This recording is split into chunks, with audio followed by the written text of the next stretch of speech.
Magandang araw mga kaibigan. Bigyan natin ng reaction opinion itong Facebook Reel posted by Inday in the Netherlands. Caption niya dito, "Oh my God! Auntie Claire is spotted in Vancouver, Canada. Galit mga Pinoy na nag-rally." Ito,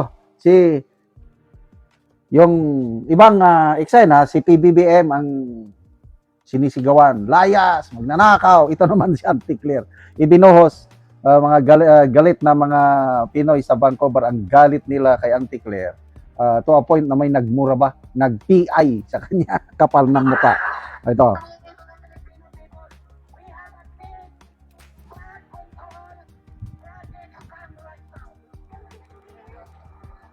Yan si Auntie Claire, oh. Auntie Claire. Yan.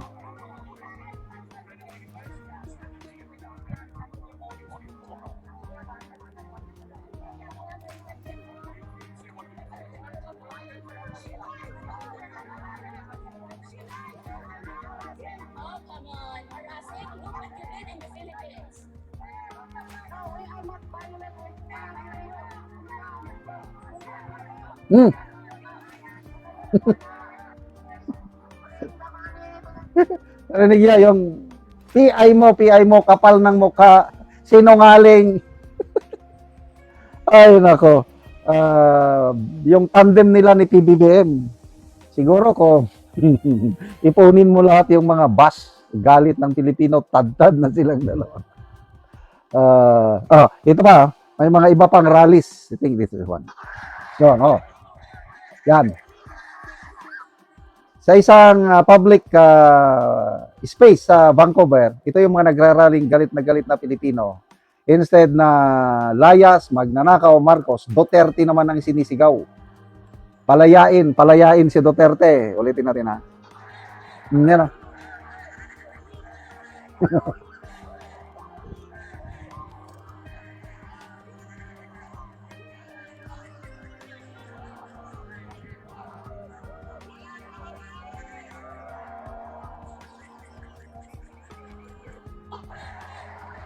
Sapat.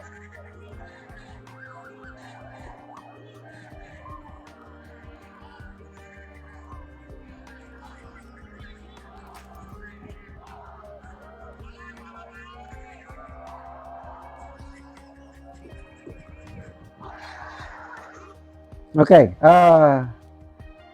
Sa awa ng Diyos, kaming mag-asawa, nakapasyal kami sa Vancouver, Canada noong 2024. Actually, yon ang una naming point of entry. Ang daming Pilipinos pala sa Vancouver, Canada. Yung anak namin, nakakuha siya ng aming Canadian visa. Basta may valid ka na US visa, madaling kumuha ng Canadian visa. Kaya lang, ang entry mo lang is through air. Kaya, para magamit namin yung aming Canadian visa, instead na shuttle, Washington DC kami maglanding, ang ginawa. E-travel pa lang tawag doon. Electronics travel. Instead na maglanding na kami sa shuttle, Washington State, doon kami dinala ang aming ano ba ito?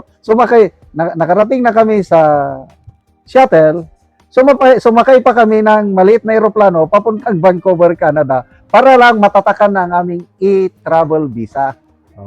Kaya nakapunta kami sa Vancouver. Doon ko nalaman na ang dami palang mga Pilipino doon.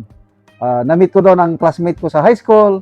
Na-meet ko ang mga dati kong kasamahan sa Agusan del Sur. Shout out ko pala si Ma'am Meli Agduma and Sir Agduma. And then nalaman ko maraming subscriber ko doon, maraming nanonood. Kaya no wonder maraming mga DDS. Maraming DDS diyan sa Vancouver, Canada. Nung mga maisog rallies na sinasagawa ni na Attorney Vic, ilang beses na nagkaroon ng maisog rally sa Vancouver, Canada. Kaya expected na talagang dudumugin ng uulanin sila ng rally batikos sa mga galit na Pilipino dyan sa Vancouver, Canada. Malala ko yung isang post ng isang professor, Professor Ibiernes. Sabi niya, nakaganti na tayo sa Canada. Dahil yung Basura galing sa Pilipinas, nandun na sa Canada. Speaking of basura, di ba nung panahon ni Tatay Digong, binagsakan tayo ng Canadian government ng tuni-tuniladang basura na parang tingin nila sa atin basurahan. Oh. Ang ating Tatay Digong matapang. I am ready to declare war with Canada. Ibalik yan sa kanila. Binalik. Walang nagawa ang Canadian government. Naibalik ang basura. Kaya lang ngayon, patutsada ng professor. Sabi niya, nandun ang basura ng Pilipinas sa Canada. Patutsada lang ba? Although hindi niya pinangalanan, baka ang tinatawag niyang basura ng Pilipinas ay ang Pangulo. Bakit mo naman tawaging basura? Negative ng rating niya eh. Negative 15, negative 13. Tinuturing ng basura, isinisuka na ng mas nakakaraming Pilipino. Yan. The best president we ever had. Ferdinand Marcos Jr., the highest rating na nakakuha, negative 13, negative 15, kaya tinatawag na bang basura. Sorry na lang, Auntie Claire, napagbuntunan ka ng galit ng mga Pilipino dyan sa Vancouver, Canada. Salamat mga kaibigan sa inyong pagsubaybay sa channel nito. Nakakatulong kayo ng malaki sa tribong Talanding na Bukidnon dahil, excuse me, ang sweldo natin sa channel nito is pantulong sa tribo. Namimigay tayo ng libreng yero at pako para makapagpatayo sila ng mas maayos na tirahan. Panoorin nyo ang video na ito. Ako diri sa balay ni Darila Miling nga taga Masimag, Puro Blos, Tagbak, Talaka, Bukidnon. So mauna ni ang itsura sa iyang balay. So muna ni siya ang among natabangan kay dagko na ang buslot sa iyang atop nga yero. So natabangan na siya og 8 ka di 8 nga yero.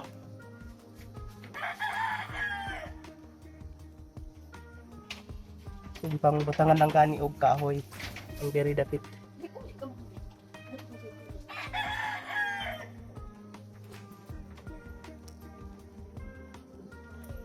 O mao na ni ang ngero nga gitabang nga ilang atak karon.